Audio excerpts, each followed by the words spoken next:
You're listening to the Struck Podcast. I'm Dan Blewett. I'm Alan Hall. And here on Struck, we talk about everything aviation, aerospace engineering, and lightning protection.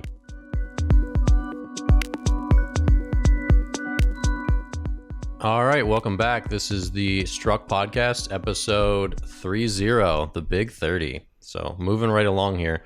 In today's episode, we've got a bunch of different topics. Number one, we're going to talk a little bit about Southwest Airlines. Gary Kelly, the CEO, released a letter to his employees recently, just talking about the trouble that the company is in. So we'll chat a little bit about that.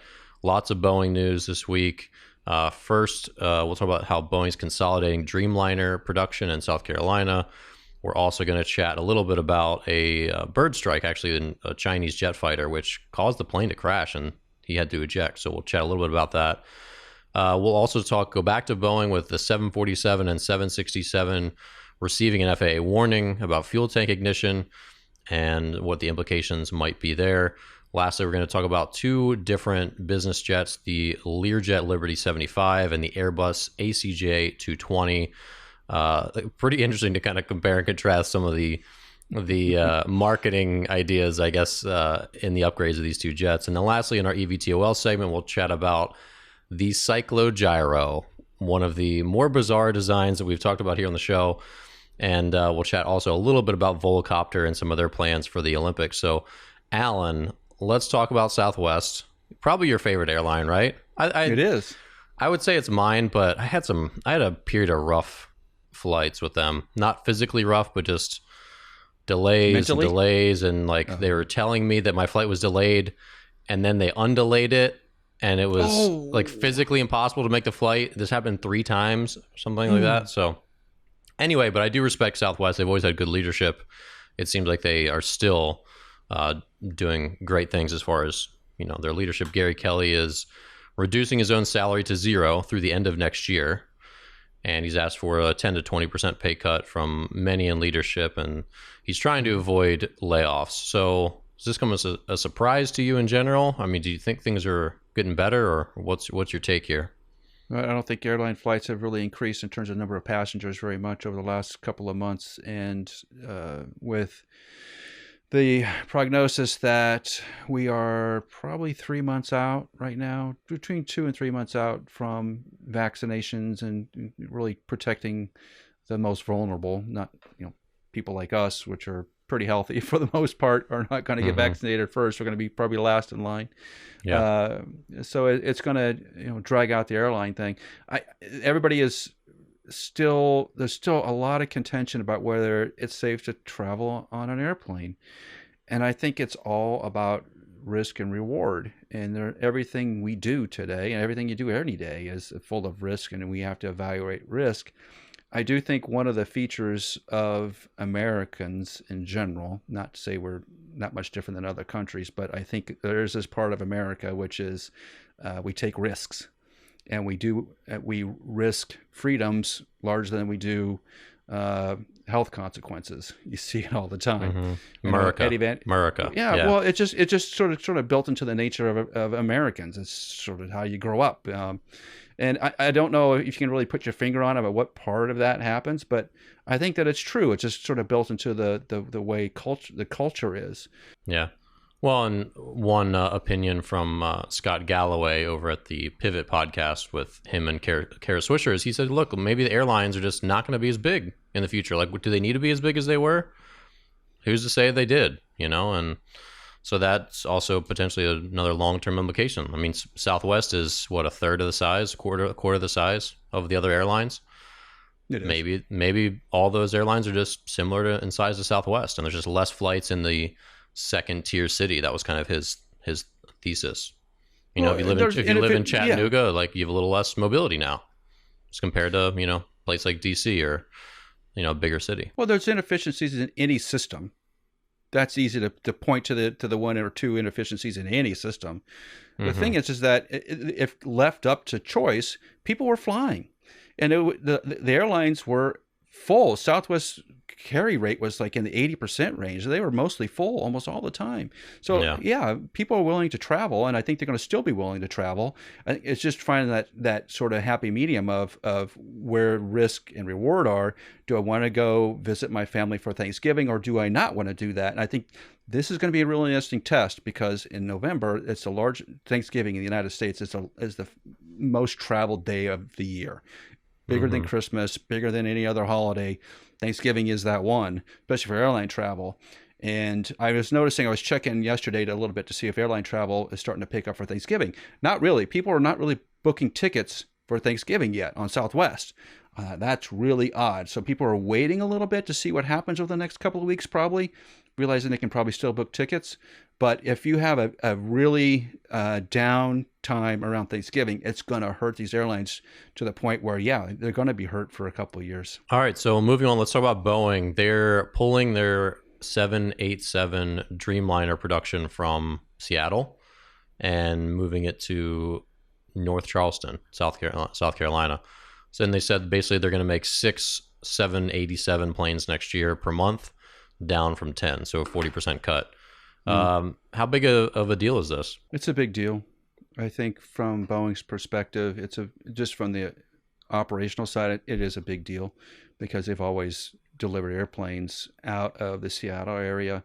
So this would be the first time that they haven't in a long time. During World War II, and for a long time, the airplanes were delivered out of Wichita, Kansas. They had a huge assembly factory in Wichita, Kansas. So it isn't like the first time that Boeing as a company has delivered product outside of the Seattle area, especially when they bought McDonnell Douglas. They had the place down in Long Beach that was making airplanes also. So they had a bunch of places that were making airplanes. I think the thought process, and what you hear a lot right now about this transaction, is it's all about the unions. I don't think it's about the unions so much as just efficiency. The plant in South Carolina, if I remember correctly, was purchased by Boeing. It was owned by somebody else, and I don't want to call them out by name, but essentially they were making parts in the South Carolina area, if I remember correctly, and it didn't go right. And so Boeing acquired the company, took over the production. So a lot of the production of like the tail sections and large sections of the airplane are made in South Carolina, and then they're flown to Washington State to be assembled into airplanes there also. So if a lot of the piece parts, the big sub-assemblies, are made in South Carolina, flying them to Washington State doesn't make any sense at that point if you don't need the production space. So it makes a lot more sense to keep it in South Carolina, just make the whole aircraft there and be done with it, which is what the decision they made. I don't think it has a lot to do with union. I think it has a lot to do with just efficiency of the system. Gotcha. Yeah, no, that makes sense. Going from one corner of the country to the other, it seems just logistically like a nightmare. So moving on, there was a Chinese fighter jet that was downed. They took a bird just shortly after takeoff, couldn't restore thrust. The pilot ejected, and the plane crashed. So you don't hear about this too often with fighters, I don't feel like. But I mean, what's the difference? Obviously, if you're in a commercial airliner, you can take a bird in one engine, right? And you still have plenty of thrust to carry on if need be, or at least get to a safe landing. But how is that different in a fighter jet? Well, fighter jets tend to be single engine. Just the way they're built to become more agile, unless they're sea-based, in which a lot of times they're twin engine. But even today, a lot of them are single engine. The F-16 is sort of similar to that. It's just one big engine. And if you take a bird in that, I think they're made to handle some amount of bird, but wrong bird, wrong time, particularly on takeoff. You don't have any altitude. What are you going to do? There's not many places to go. You have no thrust. You don't have a lot of lift in those aircraft because they're not designed for lift. They're like rocket ships. You just point it in the right direction and aim at it. And so there's very little lift. You're not going to glide very far. You better get out of it as fast as you can. And the same thing happened, if you remember, with the Canadian snowbirds a couple of months ago. They were going back to Canada, or back to their home base there. I think they were in Canada, but they're going back to their home base, and on takeoff, they ingested that bird. And the two pilots ejected. One of them was injured and died out of that. The other one was severely injured, if I remember right. And on takeoff, when you take a bird in the engine, you got to get altitude as fast as you humanly can. So if you watch the Canadian snowbird one, which there's video of, you see the pilots, as soon as they that bird comes through the engine and they lose thrust. They just are trying to gain altitude, trying to buy more time. Mm-hmm. And it's such a serious thing. And there's a really interesting video on YouTube of an F-16 pilot taking a bird on, I think it's on takeoff. He's not very high above the ground, and then just a bird, and the engine just basically stops, and then he's a glider. And then he tries to point the thing in a place where it's not going to hit anybody or any homes, and ejects out of it. It's just part of the deal, right? Bad timing. Bird on one engine, bad news. Yeah, that's scary.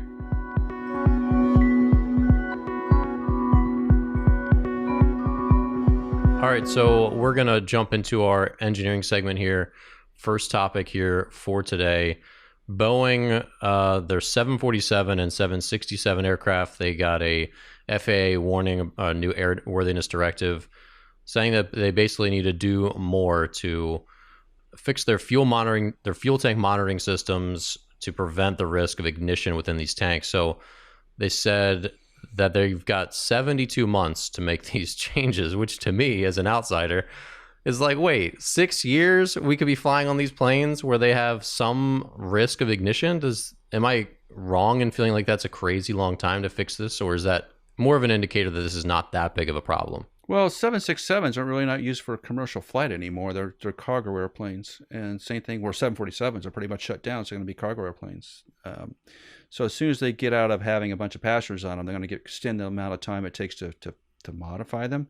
I haven't seen the details of, and I want to look through this here later this week, but the details of what the FAA is requiring them to do and what regulation they're holding them accountable to is going to be fascinating, because the 767 is an older, in terms of airplanes, is an older airplane design, and obviously the 747 is a 50-year-old airplane. So what are you going to do, right? And there's only so much you can do to those fuel systems to make them absolutely safe to the latest rules. I think that there's going to be more safety oversight from the FAA than there has been in the past because of the 737 stuff.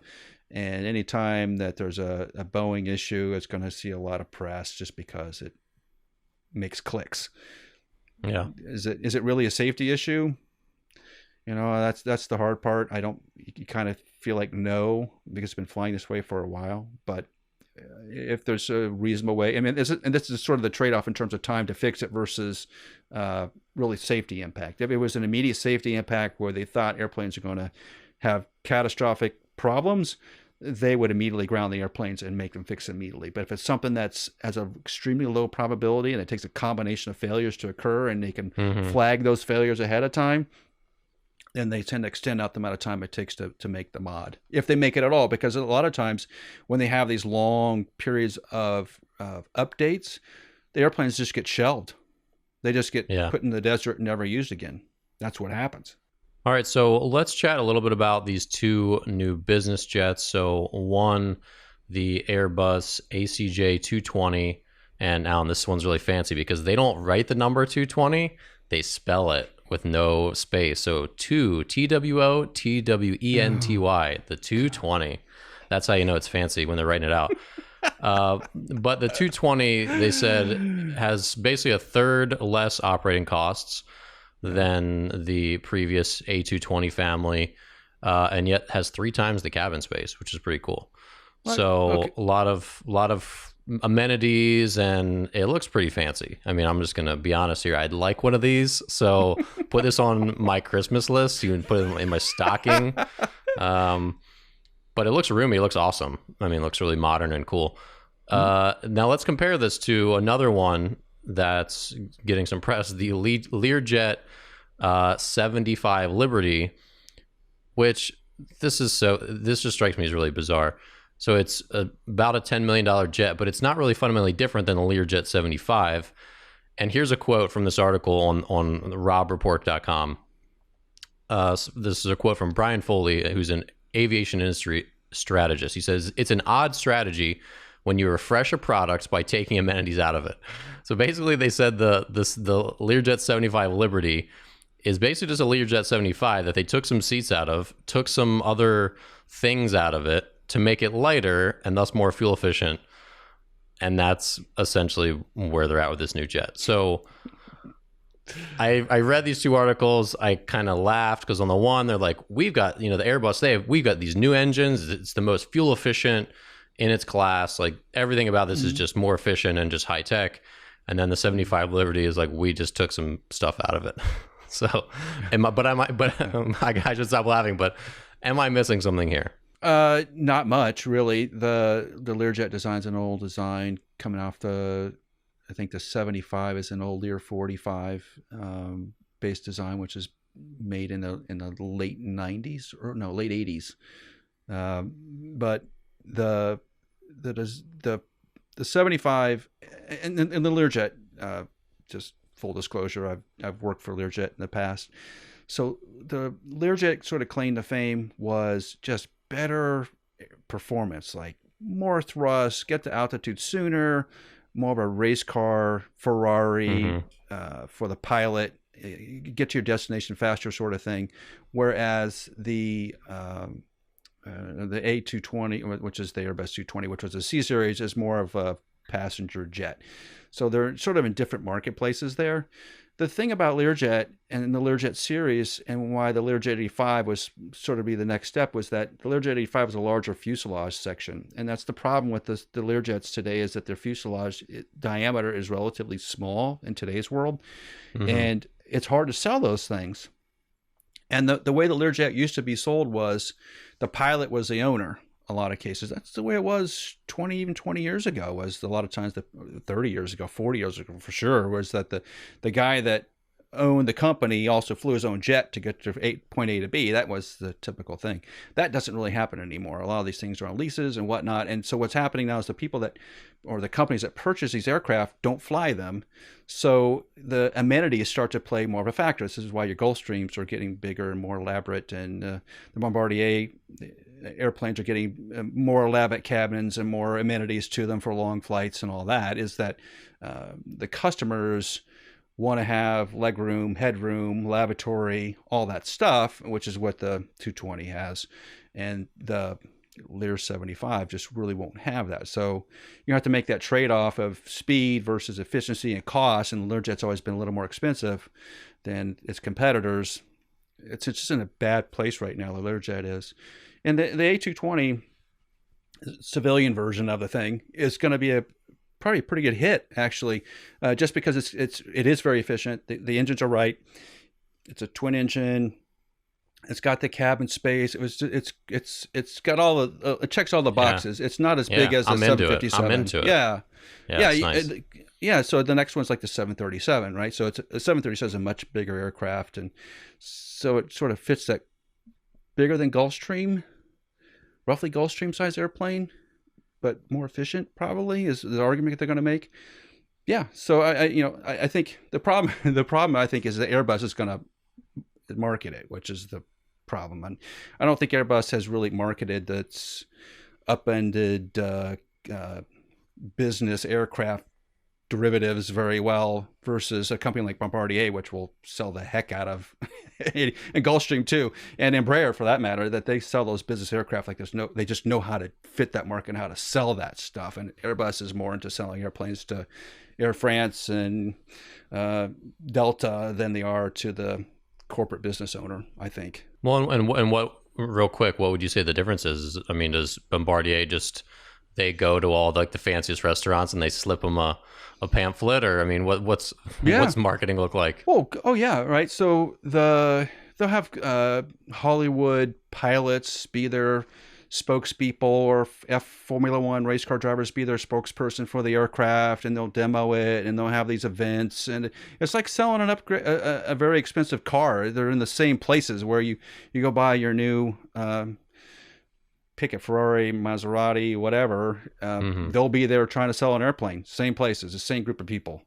And I think you have to have connections in that marketplace, know who the buyers likely are, where they're going to be, what times of year they're going to be there. It's sort of a clique that you want to be in. And if you don't do that, you're just going to miss opportunities.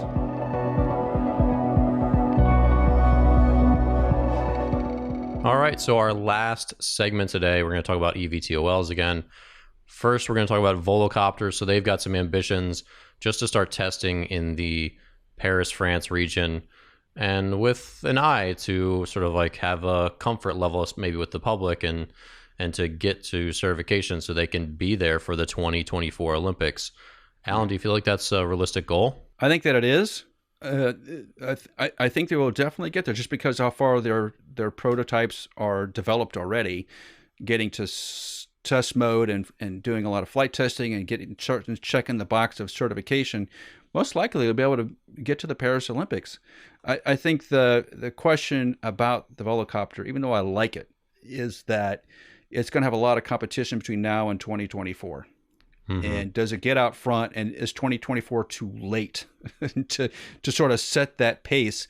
Because just listen to some of the discussions on some of the other eVTOLs.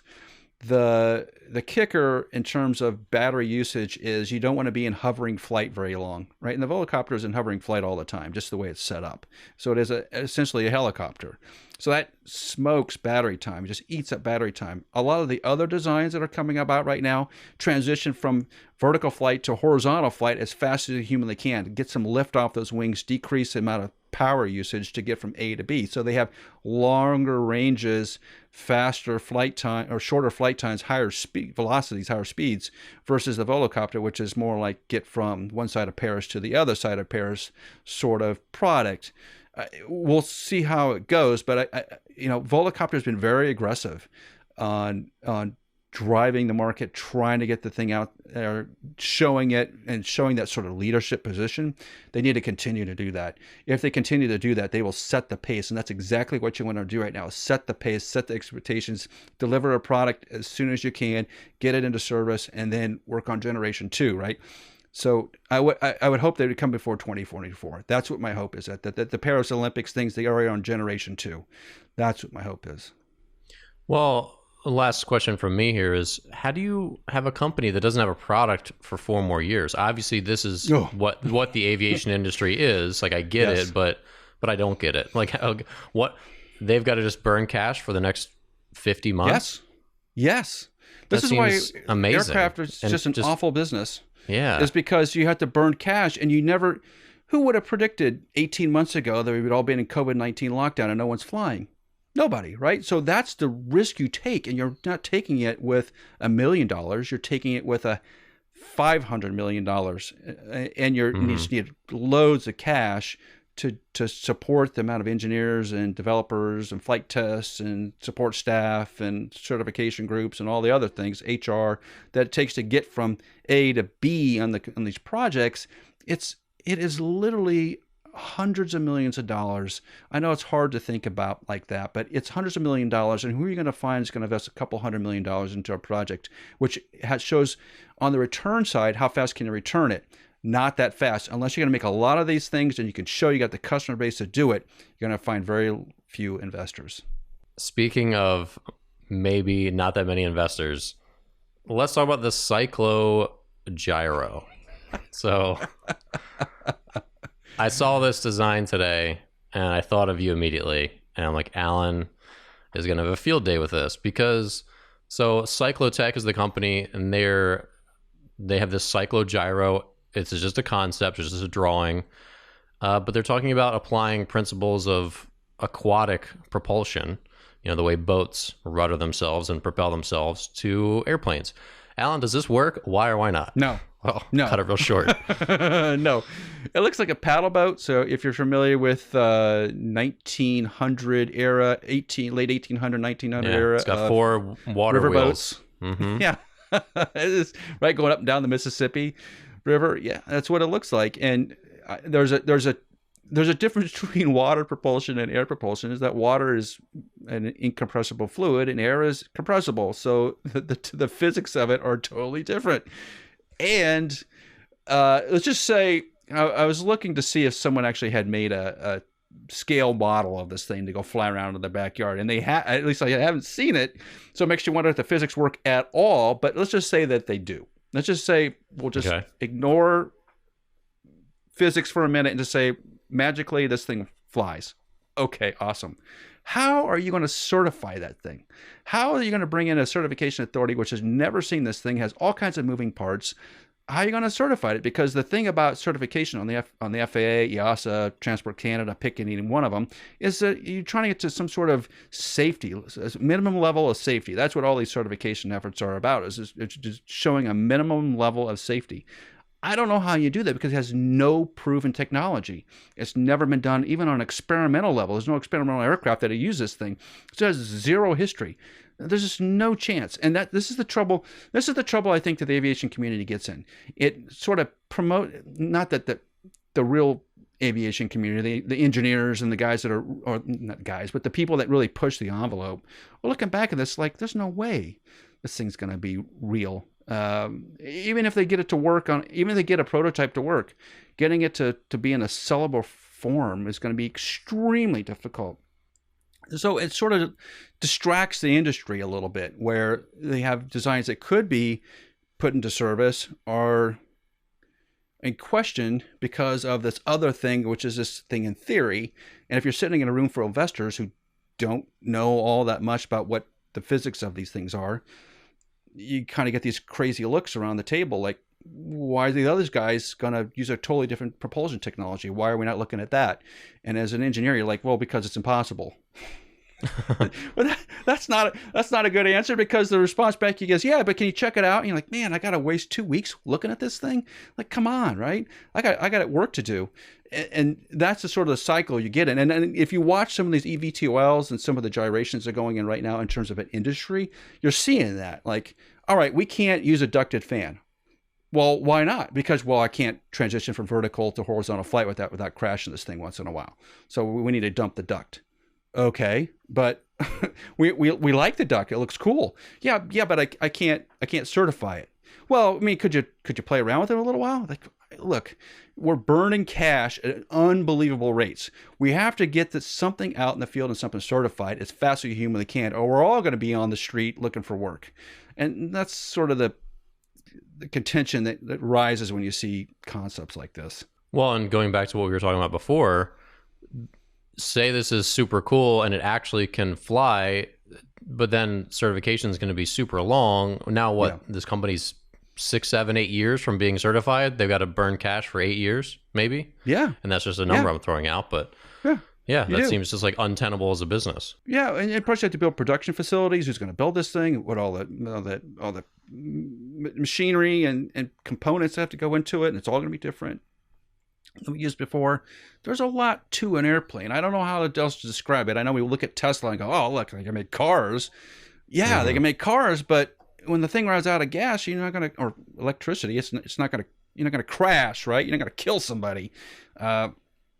Airplanes totally different, and cars don't have that same level of oversight that airplanes do, and rightly so. You don't need it. So you lose that sort of perspective on how difficult this task really is. It is, if you look at the number of airplanes that have been successfully certified over the last 25 years, it's not that many. And you say to yourself, well, why? Because, are these engineers and the technology just not good enough to push advancement? No, that's not it at all. It's because all the technology advancements cost money, and it takes a whole lot of money, and you're going to make it back one airplane at a time, and you only sell 50 a year. It's going to take forever to get your return on investment there. It's a bad investment. And that's what happens, is that unless you can show you're going to test some world-changing technology and you can deliver it, your investors are nowhere. All right, well, that'll do it for today's episode of Struck. If you're new to the show, thank you so much for listening, and please leave a review and subscribe on iTunes, Spotify, or wherever you listen to podcasts. Check out the WeatherGuard Lightning Tech YouTube channel for video episodes, full interviews, and short clips from the show.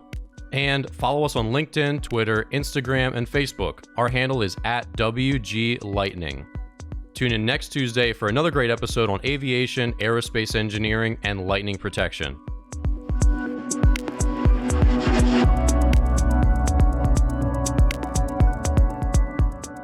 Strike Tape, WeatherGuard Lightning Tech's proprietary lightning protection for radomes, provides unmatched durability for years to come.